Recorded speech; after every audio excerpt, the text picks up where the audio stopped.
Hi viewers, welcome to our channel. ప్రస్తుతం మనతో పాటు సీనియర్ పొలిటీషియన్ అండ్ మాజీ హోంమంత్రి మైసూర్ రెడ్డి గారు ఉన్నారు. వారితో ఒకసారి మాట్లాడదాం. సార్ నమస్కారం సార్. నమస్కారం. సార్, ఢిల్లీలో బీజేపీ విజయం, ఆప్ ఓటమి చూస్తున్నాం సార్. మరి బీజేపీ విజయానికి గల కారణం ఏంటి? ఆప్ ఈ స్థాయిలో ఓడిపోవడానికి గల కారణం ఏంటి? ఎందుకంటే లాస్ట్ టైం 2 ఎలక్షన్స్ తో చూసుకుంటే 60+ 2 సార్లు సాధించిన ఆప్ పార్టీ ఈసారి అతి ఘోరంగా 20+కే పరిమితం అయిపోయింది. మేజర్ గా మరి ఢిల్లీ ఫలితాలపైన మీ ఒపీనియన్ ఏంటి సార్? ఇప్పుడు ఈ ఆప్ పార్టీ గతంలో రైట్ టు ఇన్ఫర్మేషన్ యాక్టివిటీగా ఉన్నాడు కేజ్రీవాల్ గారు. రైట్ టు ఇన్ఫర్మేషన్ యాక్టివిటీ ముఖ్య ఉద్దేశం ఏమిటంటే ప్రభుత్వ యంత్రాంగంలో ఉండే అవినీతి నిర్మూలన జరగాలని, అంటే అవినీతి తక్కువ జరగాలని, అవినీతి రహితంగా పరిపాలన జరగాలని, దానికోసం ఆయన రైట్ టు యాక్టివిస్ట్ అయినాడు. ఆయన ఇండియన్ రెవెన్యూ సర్వీస్కి ఎంపికైనాడు. డిప్యూటీ కమిషనర్గా కూడా పనిచేస్తున్నాడు. ఇంకా సర్వీస్ చాలా ఉండింది. అటువంటిది రాజీనామా చేసి ఈ యాక్టివిటీని టేకప్ చేశారు. ఆ కాలంలో నేను కూడా right to information bill introduce చేశాను. ప్రైవేట్ మెంబర్ బిల్లు ఇంట్రడ్యూస్ చేశాను. లక్కీలీ అడ్మిట్ అయింది. ఇది అడ్మిట్ అయినాక చర్చ కూడా జరిగింది. చర్చకు రామకృష్ణ గారే అప్పుడు ఫైనాన్స్ మినిస్టర్గా ఈ బిల్లుని మేమే ప్రభుత్వం తెస్తాము కాబట్టి విత్డ్రా చేసుకోమన్నారు. అది ఆనవాయితీ. ఎందుకంటే ప్రభుత్వం బిల్లు తీసుకొస్తానని హామీ ఇచ్చినప్పుడు ప్రైవేట్ బిల్లు విత్డ్రా చేసుకుంటాం. ఎందుకంటే ప్రైవేట్ బిల్లు పాస్ కాదు కదా, ప్రభుత్వానికి మెజారిటీ ఉంటుంది కాబట్టి గౌరవంగా విత్డ్రా చేసుకున్నాము. ఆయన యాక్టివిస్టు కింద యాక్టివిటీ చేస్తూ హైదరాబాద్కి వచ్చారు. హైదరాబాద్కి వచ్చినప్పుడు ఆయన ఎవరు చెప్పారు, ఇట్లా మైసూర్ రెడ్డి గారు శాసనసభ్యుడు ఈ సేమ్ బిల్ ఇంట్రడ్యూస్ చేశారు అని. ఆయన బిల్ కావాలని నా దగ్గరికి వచ్చారు, ఒక ఎన్జిఓ ఆర్గనైజేషన్ నాయకుని పట్టుకొని. వచ్చినప్పుడు ఇచ్చాను. మీరు ఎట్లా అని అంటే, నేను కూడా అవినీతి నిర్మూలన జరగాలని ముఖ్య ఉద్దేశంతోనే ఈ బిల్లు పెట్టాను, ప్రభుత్వమే తీసుకొస్తానది కాబట్టి విత్డ్రా చేసుకున్నాను అన్నాడు. అప్పటి నుంచి నాతో కాంటాక్ట్లో ఉన్నారు. నేను తర్వాత తెలుగుదేశంలో చేరడము, రాజ్యసభ మెంబర్ కూడా ఆయన. అప్పుడు ఆయన ఫుల్ స్టేజ్లో ఉన్నాడు, రైట్ యాక్టివిస్ట్ స్టేజ్లో యాక్టివిటీలో. అప్పుడే నేను రాజ్యసభ మెంబర్గా ఉన్నప్పుడే అన్నా హజారే మూమెంట్ అని ఢిల్లీలో పెద్ద ఉద్యమం కూడా చేశారు. అన్నా హజారే గారిని పిలిపించుకొచ్చి కూర్చోబెట్టి అప్పుడు నా ఇంటినే ఆఫీస్గా వాళ్ళ ఆఫీస్గా కూడా వాడుకున్నారు. సరే, అంత దగ్గరగా ఉన్నారు. తర్వాత నా టర్మ్ అయిపోయింది, ఆప్ నిలబడింది. అప్పుడు గెలిచి ఓడిపోయినా, మళ్ళా పడిపోయింది ప్రభుత్వం. వెంటనే నాకు టర్మ్ అయిపోయింది, నేను వచ్చేసినాను. మళ్ళా ఎన్నికలు జరిగినప్పుడు 60 సీట్లతో ఒక మారు ఎన్నికైనాడు. అప్పుడు హై స్కూల్స్ డెవలప్ చేయడం, స్కూళ్ళు డెవలప్ చేయడం అయితేనేమి, ఈ హాస్పిటల్స్ డెవలప్ చేయడం ఏమి మంచిగా డెవలప్ చేసి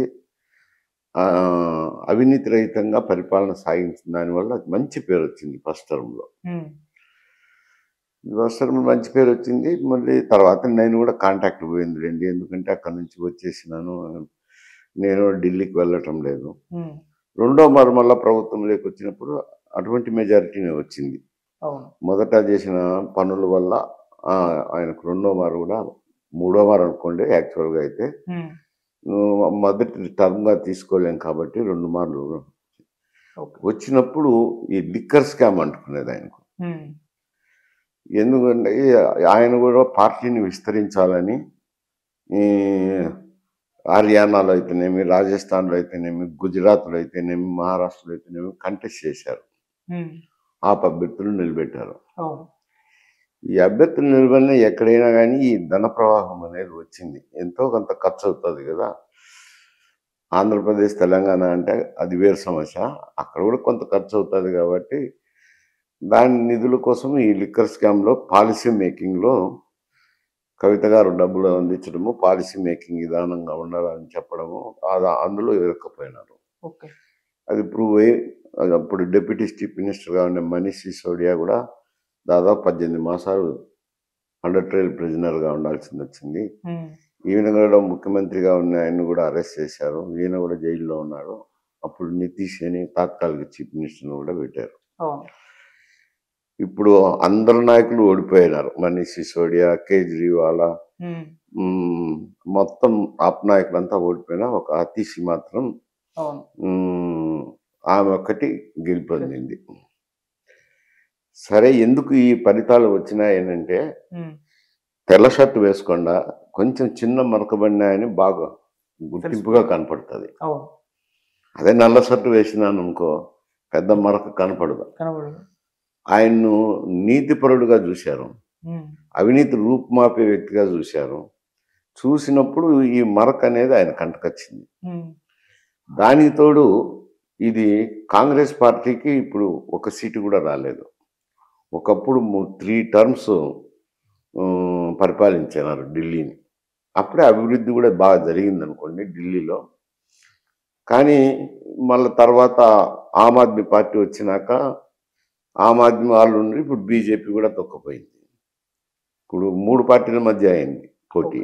ఉమ్, ఈ హర్యానాలో ఏం చేశారు, కాంగ్రెస్ స్వయంకృత అపరాధం అంటాను. ఉమ్, అక్కడ కాంగ్రెస్ పార్టీ గెలుస్తానని ధీమాతో కొన్ని సీట్లు అడిగారు. 10-11 సీట్లు అడిగారు. 7 వరకు ఇస్తామన్నారు. మధ్యలో ఎక్కడో రాజీ మాట్లాడి మంచిగా గౌరవం ఇచ్చి చేసుకొని ఎక్కడో రాజీ కుదుర్చుకోండొచ్చు. 2 సీట్లు అటే ఇటేముంది పెద్ద. వాళ్ళకి అతి విశ్వాసం అయిపోయింది. అక్కడున్న స్థానిక నాయకుడు భూపేందర్ సింగ్ కూడా ముఖ్యమంత్రి అవుతారు, నేను ఒక్కనే ముఖ్యమంత్రి అవుతా, ఎందుకు వీళ్ళంతా వీళ్ళతో పొత్తులు ఎందుకు అని ఆయన అత్యాశకు పోయి ఆ అలయన్స్ని చెడగొట్టినారు. ఆప్కు కాంగ్రెస్కు అలయన్స్ లేకుండా పోయింది హర్యానాలో. లేకుండా పోయేసరికి వాళ్ళు కూడా అన్ని చోట్ల అభ్యర్థులు పెట్టడంతో హర్యానాలో 1000 ఓట్లతోనూ 2000 ఓట్లతోనూ దాదాపు 25 మంది 30 మంది కాంగ్రెస్ ప్రతినిధులు ఓడిపోయారు. అక్కడ బీజేపీ కైవసం చేసుకునేది. వీళ్ళిద్దరు మధ్య ఓట్లు చీలడంతో బీజేపీ లాభం చెందింది.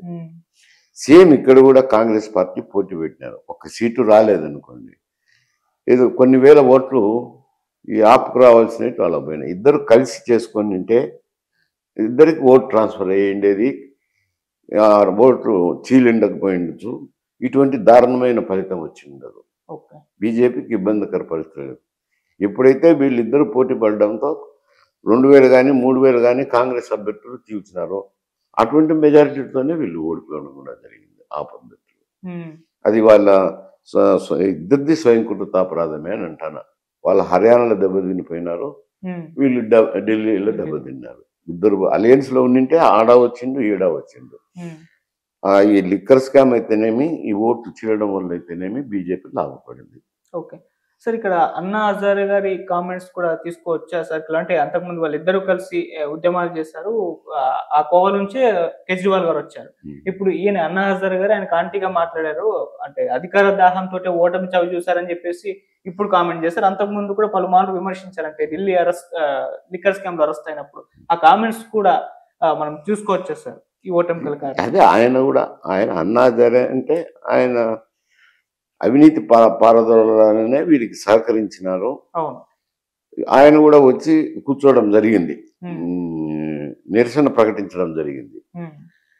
వీళ్ళు దారి తప్పి ఎప్పుడైతే ఈ లిక్కర్ స్కామ్ లో ఇన్వాల్వ్ అయినారో ఆయన హతాశుడైపోయి, ఏంది ఇటువంటి వ్యక్తి కానీ నేను పోయి నిరసన దీక్షలో పాల్గొనేదని ఆ ఉక్రోషంతో వీళ్ళని విమర్శిస్తారు కదా, తప్పదు కదా ఎవరైనా. అది ఎంతో కొంత ప్రభావం చూపుతుంది కదా వీళ్ళ క్యారెక్టర్ మీద ప్రభావం. ఓట్లు టర్న్ అయినాయా లేదా అంటే చెప్పలేను, కానీ క్యారెక్టర్ మీద ప్రభావం చూపుతుంది కదా. అందులోనూ బీజేపీ ఇంకొక విషయం మన బడ్జెట్లో చూసింటారు, 12 లక్షల ఆదాయం ఉన్న వారికి ఇన్కమ్ ట్యాక్స్ లేదని జీరో చేశారు ఇన్కమ్ ట్యాక్స్. అది అక్కడ ఎంప్లాయీస్ ఎక్కువ ఉంటారు, ఢిల్లీలో ఎంప్లాయీస్ ఎక్కువ ఉంటారు కాబట్టి 12 లక్షల ఆదాయం అనేసరికి వాళ్ళందరూ బెనిఫిట్ పొందినారు, మధ్యతరగతి వాళ్ళందరూ కూడా ఓటర్స్ అయిపోయినారు. అది కూడా ఒక కారణం. బీజేపీకి అనుకూలంగా రావడానికి 12 లక్షల బడ్జెట్లో ఇన్కమ్ ట్యాక్స్ రిలాక్సేషన్ పెట్టడం కూడా బీజేపీకి లాభం చేకూరింది. అదొకటి. కాంగ్రెస్ కొంత ఓట్లు చీల్చడం ఒకటి, ఉమ్. అవినీతి మరక అంటుకోవడం ఒకటి, 3 కారణాలు. ఇటు చంద్రబాబు నాయుడు గారు ఢిల్లీలో ప్రచారం చేయడం కూడా చూసాం సార్. అంతకుముందు పవన్ కళ్యాణ్ గారు మహారాష్ట్రలో చేశారు. అక్కడ మహారాష్ట్రలో బెనిఫిట్ అయిపోయింది పవన్ కళ్యాణ్ గారి ప్రచారం ద్వారా అని అన్నారు. ఆయన వల్లే గెలిచిందని కూడా ఒక కామెంట్ వినిపించింది. ఇప్పుడు చంద్రబాబు నాయుడు గారు ఢిల్లీలో ప్రచారం చేయడం వల్ల అది హెల్ప్ అయిందా? అది కూడా బీజేపీ గెలుపు కారణమైంది అనుకోవచ్చు సార్. మీరేం చెప్తారు సార్? అట్లా కాదు. ఇప్పుడు ఆయన చేసింది 4 సీట్లలో ప్రచారము. ఉమ్, అవి తెలుగువారు ఎక్కడైతే ఉన్నారో ఉమ్, ఆ తెలుగువారు ఉన్న సీట్లలో, అధికంగా ఉన్న సీట్లలో ఆయన ప్రచారం చేశారు.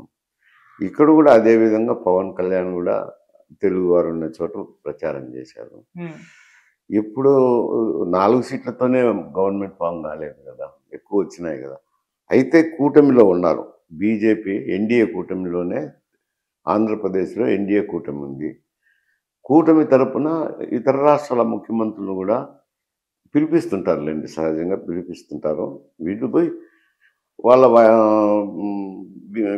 బీజేపీకి అనుకూలంగా ప్రచారం చేసి వచ్చినారు. ఇట్లా మహారాష్ట్రలో